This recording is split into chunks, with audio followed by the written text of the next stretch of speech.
प्रदोष के समय पर, उससे पहले लक्ष्मी और दरिद्रता फिर भ्रमण पर निकलती है।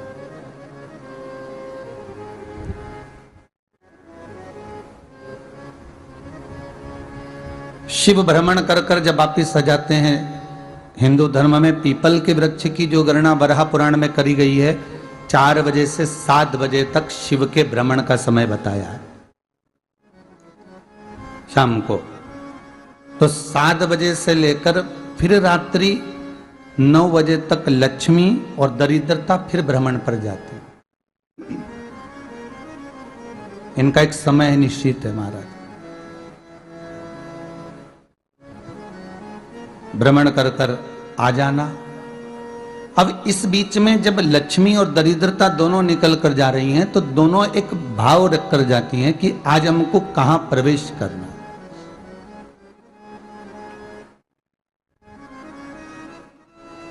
आज हमें किस जगह पर प्रवेश करना है, आज हमें कहां पहुंचना है, आज हमें किस जगह जाना है। और जिस नगर में जिस मार्ग से लक्ष्मी और दरिद्रता निकल कर जाती है, ये दोनों का जब निकलना होता है, इनको स्थान दिया गया जहां पर स्वच्छता हो, घर के दरवाजे पर रंगोली डली हुई हो, द्वार पर जल छीटा गया हो। महाराज, उस द्वार पर लक्ष्मी प्रवेश करती है तो दरिद्रता भी जाने लगती है अंदर। जब दरिद्रता अंदर जाने लगती है तो लक्ष्मी उसको रोक देती है।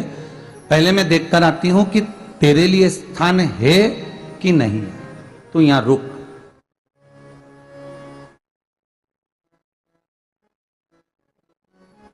कुछ देर तक दरिद्रता बाहर खड़ी रहती है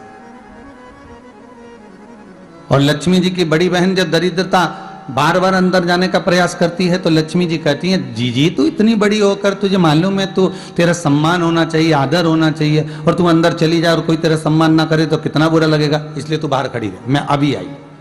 अंदर जाती है और जब लक्ष्मी जी भ्रमण कर लेती हैं, अंदर प्रवेश कर कर आती हैं और प्रवेश कर कर आती हैं तो दरिद्रता पूछती है चले अंदर।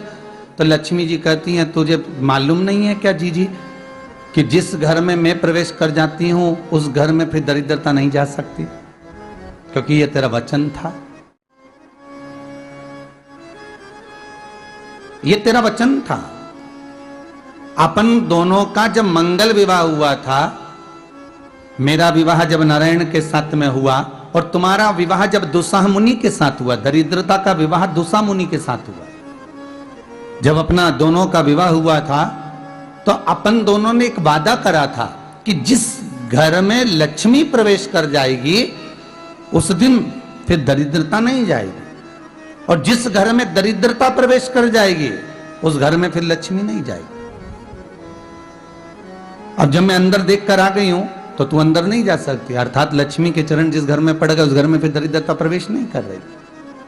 चलते चलते फिर दरिद्रता ने देखा और लक्ष्मी जी इसको लेकर गई और लक्ष्मी जी ने देखा कि इसके दरवाजे पर जल नहीं छीटा गया, इसके दरवाजे पर ना रंगोली डली है, इसका द्वार साफ नहीं हुआ है, इसके द्वार पर दीप नहीं है, इसके द्वार पर कलश नहीं है, इसके दरवाजे पर ढेर सारा कचरा पड़ा हुआ है, कोई स्वान कोई कुत्ता गंदगी भी कर कर चला गया है, कहीं बिल्ली ने गंदगी कर रखी है, कहीं जीवों ने कुछ गंदा गिरा रखा है। तो फिर लक्ष्मी जी कहती है, जीजी अब मैं होकर आ गई थी ना, अब तू जा, तू होकर आ।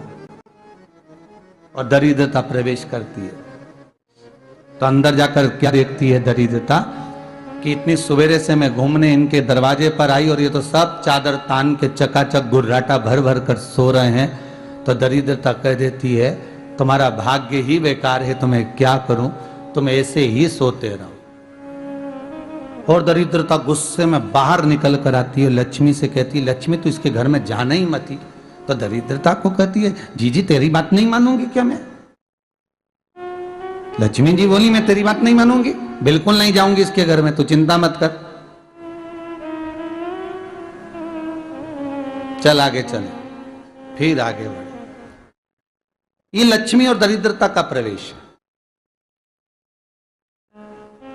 आपके घर का द्वार आपके घर का दरवाजा। फिर निवेदन करूंगा एक बहुत सुंदर बात, हमें महाराष्ट्र से सीखना चाहिए, हमें साउथ से सीखना चाहिए, दक्षिण से। जिस समय पर भक्ति देवी यमुना जी के घाट पर रो रही थी अपने पुत्र ज्ञान और वैराग्य को गोदी में लेकर, समय देवऋषि नारद ने एक प्रश्न किया था कि तुम कहां पर पोषित हुई हो, तुम्हें ऊर्जा कहां से प्राप्त हुई? तो कहा मैं गुजरात से तो चली हूं। और वहां से चलती चलती भक्ति देवी कहती है मैं बहुत दुखी होकर, बूढ़ी होकर, द्रवित होकर, बड़ी दुख में वहां से चलते चलते जब मैं महाराष्ट्र में पहुंची तो मैंने वहां जाकर देखा कि वहां पर लोग हर पल हर घड़ी ब्रह्म मुहूर्त में उठकर स्मरण करते हैं, नाम जाप करते हैं और दरवाजे पर जल छीट कर रंगोली डालते हैं। तो कह रही है कि वहां पर मैं थोड़ी अवस्थावान होने लगी, वहां मुझे अच्छा लगने लगा। फिर जब मैं और आगे पढ़ी, दक्षिण में जब पहुंची, वहां पर जाकर मैंने देखा कि सुबह से उठकर मंगलाचरण, मंगला स्तोत्र और वेदों की ध्वनि होने लगी। वहां पर मैं और आनंदित हो गई। हमें कुछ चीजें महाराष्ट्र से सीखना चाहिए कि वहां रहने वाले जो भगत हैं, वारकरी संप्रदाय के जो भक्त होते हैं, वैष्णव जो धर्म के भक्त होते हैं, उनका नियम है सवेरे के समय घर में पानी है कि नहीं है, पर जब भी वो घर का दरवाजे के बाहर थोड़ा ना थोड़ा पानी तो छींट ही देते हैं।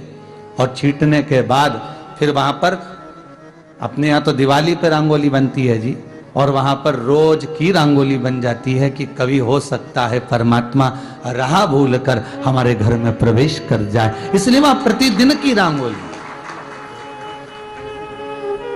प्रतिदिन।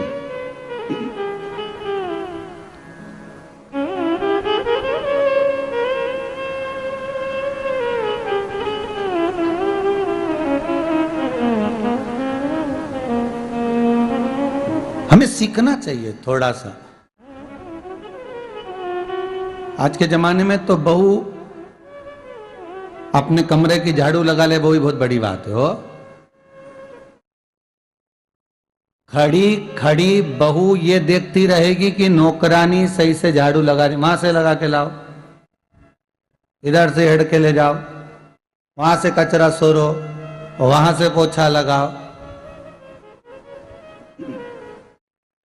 खड़ी रहेगी, उंगली से बताती रहेगी, पर इतना नहीं बनेगा कि सेविका से, नौकरानी से, दासी से कह दे कि तू मम्मी पापा के कमरे की लगा ले, मैं मेरे कमरे की लगा लूंगी, तू जा उधर।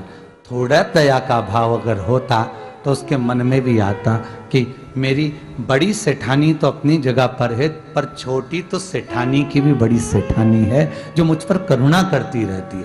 पर बड़ी तो कहे कि बेटा रहने दे, तू उधर ले जा, जा भाभी के कमरे में देख ले जा, उसके बच्चों का बड़ा फैलारा रहता ना, तो उधर देख ले जा, तो जरा उधर मां उधर भेज रही है।